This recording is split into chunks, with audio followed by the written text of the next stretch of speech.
शख्सियत विशेष में मेहमान हैं जालौन नगर क्षेत्र की बेटी नंदनी बाथम, जिन्होंने जालौन नगर क्षेत्र में इतिहास रचा। उन्होंने जालौन नगर क्षेत्र का 25 सालों का सूखा खत्म कर युवाओं को सफलता का मूल मंत्र दिया है। विशेष मुलाकात देवेश कुमार स्वर्णकार के साथ डॉक्टर नंदनी बाथम। नमस्कार। शख्सियत विशेष में आज हम आपको मिलवाने जा रहे हैं जालौन नगर की एक ऐसी बेटी से जिन्होंने जालौन नगर का 25 साल का सूखा खत्म किया चिकित्सा के क्षेत्र में। नीट के एग्ज़ाम में तीसरी बार में सफलता पाई और MBBS की 3rd ईयर की अभी स्टूडेंट हैं। नाम है नंदनी बाथम, जिनके बारे में कहा यह भी जाता है कि नन्ही सी गुड़िया नगर क्षेत्र में पली बड़ी, अपनी प्राइमरी एजुकेशन उसने जालौन नगर से की। उसके बाद फिर लगा कि पंखों को उड़ान देने की ज़रूरत है, तो उस पंखों को लेकर पहुंची कोटा और वहाँ पर उन्होंने एक कोचिंग ज्वाइन की और उसके बाद नीट का एग्ज़ाम दिया। हालांकि पहली बार में असफलता हाथ लगी, दूसरी बार में भी असफलता, लेकिन तीसरी बार जब मंजिल मिली तो पंखों ने उड़ान भर ली।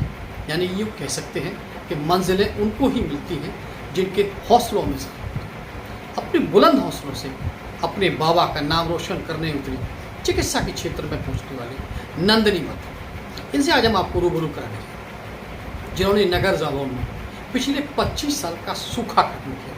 यानी कि पिछले 25 सालों से इस जालौन नगर से किसी भी बेटी का MBBS में सिलेक्शन नहीं हुआ था। तो कहीं ना कहीं ये अपने आप में एक बड़ी उपलब्धि है नंदनी बाथम। उनसे हम आपको आज रूबरू कराने जा रहे हैं। बहुत सारी बातें करेंगे उनसे। बचपन कैसे बीता, पढ़ाई में क्या क्या अड़चनें आई, क्या ड्रीम था, क्या हॉबीज़ हैं, क्या एम लेकर वो आई हैं, बहुत कुछ। तो चलिए रूबरू कराते हैं आपको नंदनी बाथम से। नंदनी जी नमस्कार।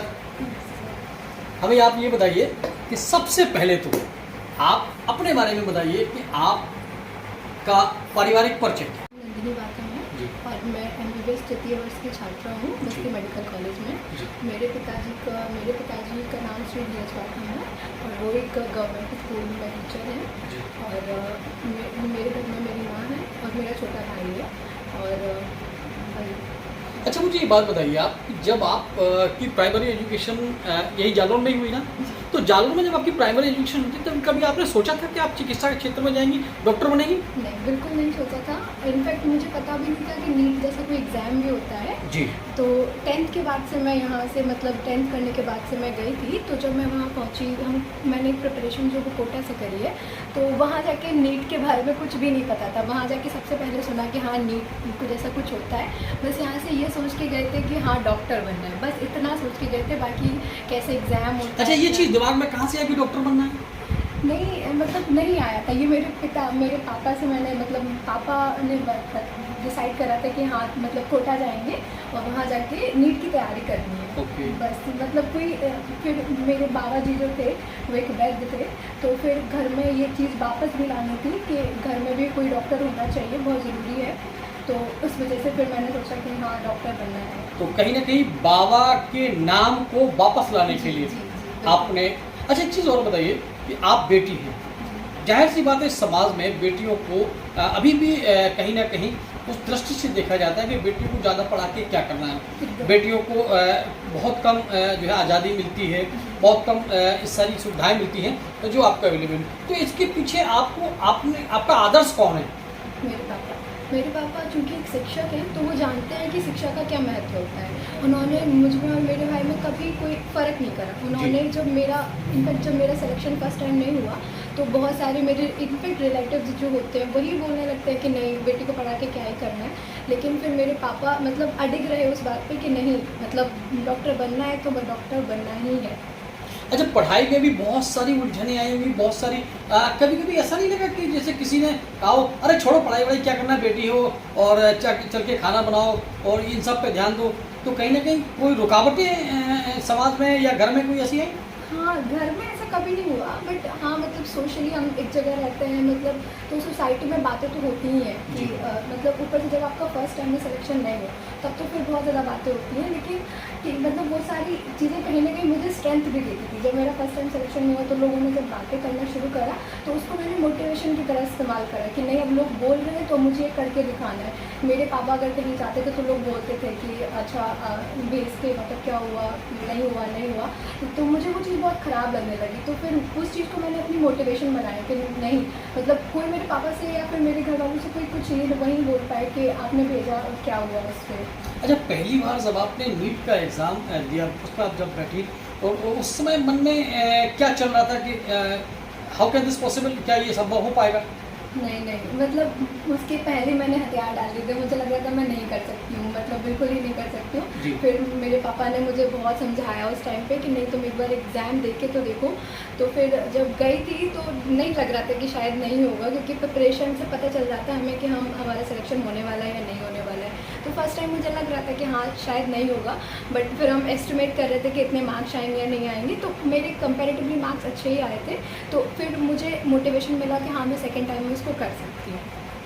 अच्छा, आपकी सहेलियां भी रही होंगी, आपकी दोस्त मित्र, आपके जो सहपाठी रहे होंगे, तो कभी उनके बीच में आपने अपने आप को कहाँ पाया था? ये क्या लगता था कि जैसे और भी बेटियां हैं, बहुत सी बच्चियाँ शैतानियाँ भी करती हैं, कुछ पढ़ाई के से अलावा कुछ उनका एक अलग सा रहता है कि अरे वो सब दोस्त यार पार्टी वगैरह, तो इन सब के बीच में जब आप वहाँ आपका एम जो था कि बाबा के नाम को वापस लाना है, तो उसको कैसे मजबूती से आपने उसको स्थिर रखा? मैं आपको एक बात बताना चाहूँगी। जब मैं पढ़ाई करती थी तो मैं अपना रूम जो था कोटा में उसको बाहर से लॉक करा दिया करती थी कि मतलब कोई मुझे डिस्टर्ब ही ना कर सके, ताकि किसी को पता ही नहीं चले कि मैं अंदर पढ़ रही हूँ। बहुत सारी चीज़ें होती हैं, सब जगह दोनों चीज़ें मिलती है, अच्छी चीज़ें भी बुरी चीज़ें भी। लेकिन मतलब मैं बार बार ये चीज़ बोल रही हूँ, लेकिन मेरे पापा ने मुझे अंदर से इतना स्ट्रॉन्ग करके भेजा था। इम्यूनिटी बूस्टर का काम आपके पिताजी हाँ ने किया। बिल्कुल उन्होंने मतलब मुझे इतना समझा के भेजा था कि उन्होंने इनफैक्ट वो चीज़ें बताई थी कि सारी चीज़ें वहाँ पे होंगी, तो तुम्हारे ऊपर है कि तुम्हें कैसी चीज़ें देखनी है। मैंने अपने बहुत दोस्तों को देखा जो पढ़ने में बहुत अच्छे थे, लेकिन लास्ट में उनका सिलेक्शन नहीं हुआ और मतलब इनफैक्ट काफ़ी बुरी तरह से मतलब वो गए वहाँ से। तो वो सब डिपेंड करता है कि आपके मतलब घर से लोग आपको किस तरह से समझा रहे हैं।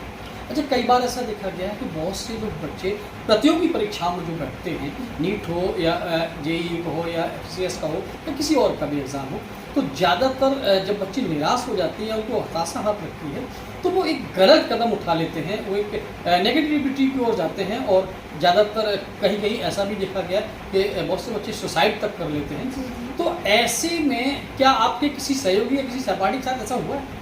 नहीं, मेरे जानने में तो ऐसा नहीं हुआ है, बट हाँ जहाँ मैं कोटा में ऑपरेशन कर रही थी वहाँ आसपास ऐसी घटनाएं हुई थी। घटनाएं हुई तो समय आपके दिमाग में क्या चलता था कि ऐसी घटनाएं हो रही हैं, तो उनको लेके दिमाग में कुछ ना कुछ तो रहा हुआ? हाँ मतलब थोड़ा सा मतलब मैंने कभी इस तरह का कुछ भी नहीं सोचा, क्योंकि मेरे लिए मतलब किसी को भी ये नहीं सोचना चाहिए, क्योंकि आपके परिवार आपको इतना विश्वास करके कहीं भेज रहा है। अगर आपसे नहीं हो रहा है वो भी कोई समस्या नहीं है, लेकिन ये सारी चीज़ें सोचना बहुत ही गलत है। तो मतलब लोग होते थे वहाँ पे, लोगों को बहुत परेशानियाँ होती थी, लेकिन वहाँ पे काउंसलिंग का भी सिस्टम था वहाँ पे कि आप जाके वहाँ बात कर सकते थे।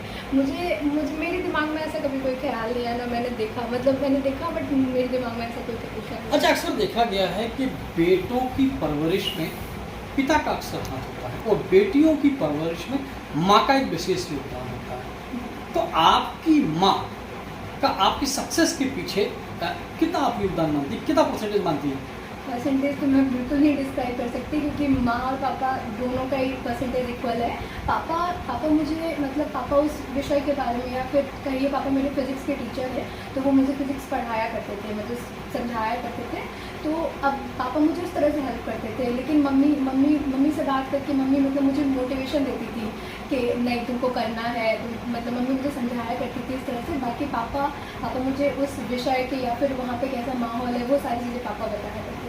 चलिए, आप 3rd ईयर में हैं और अगले साल आप जब फाइनल ईयर के बाद जब आप बाहर निकलेंगे, तो सबसे पहला आपको जैसे मान लीजिए कि आपका सिलेक्शन हो जाता है, तो पहली सैलरी आपके जब हाथ में आएगी उसका क्या करने वाली है?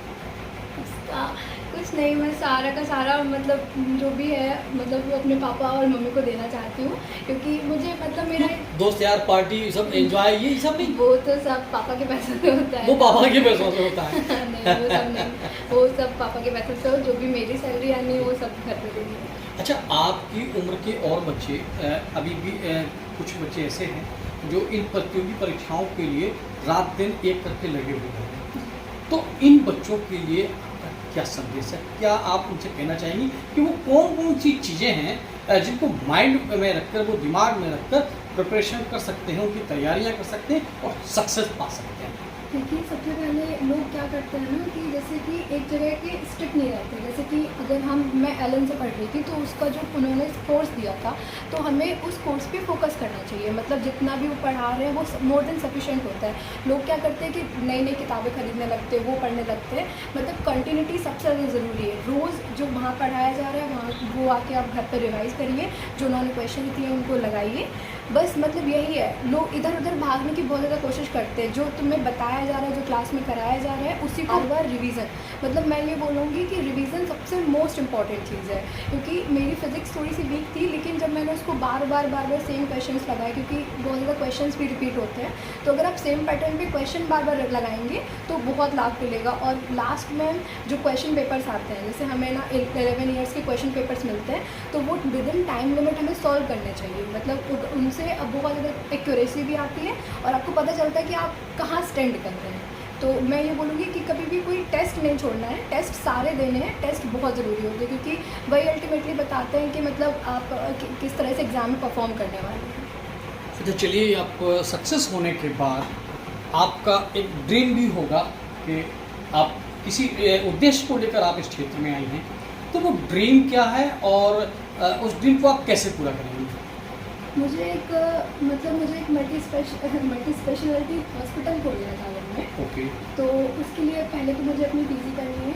ओके। मुझे पीजी मैंने सोचा नहीं है कि मुझे क्या करना है, जी। तो पीजी करके आना है। फिर उसके बाद में मतलब जालौन में ही क्यों? इतने बड़े बड़े शहर हैं, मेजर सिटीज़ हैं, वहाँ जाइए, वहाँ पे इतनी बड़ी सारी सुविधाएं, लेकिन जालौन जैसी छोटी सी जगह में क्यों? इसलिए क्योंकि यहाँ मैं रही हूँ, पली बड़ी मैं यहीं हुई हूँ, तो यहाँ के लोगों से मेरा जुड़ाव है। और यहाँ के लोग भी कहीं ना कहीं देखते हैं कि जब मैं वापस आऊँगी तो मैं उनकी मदद करूँगी, तो मुझे भी वो चीज़ करनी है। मुझे यहाँ के लोगों को मतलब अपना जितना मैं कर सकती हूँ उनकी मदद करनी है मुझे हर तरह से।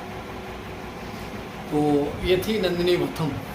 इनका कहना ये है कि वो जिस तरीके से अपना जो उनका ड्रीम है, उस ड्रीम को पूरा करने के लिए वो बाहर आई हैं। अपने सक्सेस को कैसे टारगेट करना है और किस तरीके से सारी चीज़ों को करना है, उसको लेके उन्होंने हमसे बात की। चलिए, फिर हाजिर होते हैं फिर एक नई सक्सेस के साथ। नमस्कार। जालौन मेट्रो न्यूज चैनल को सब्सक्राइब करें और बेल आइकन जरूर दबाएं, ताकि जालौन जनपद से जुड़ी खबर आप तक पहुंचे सबसे पहले।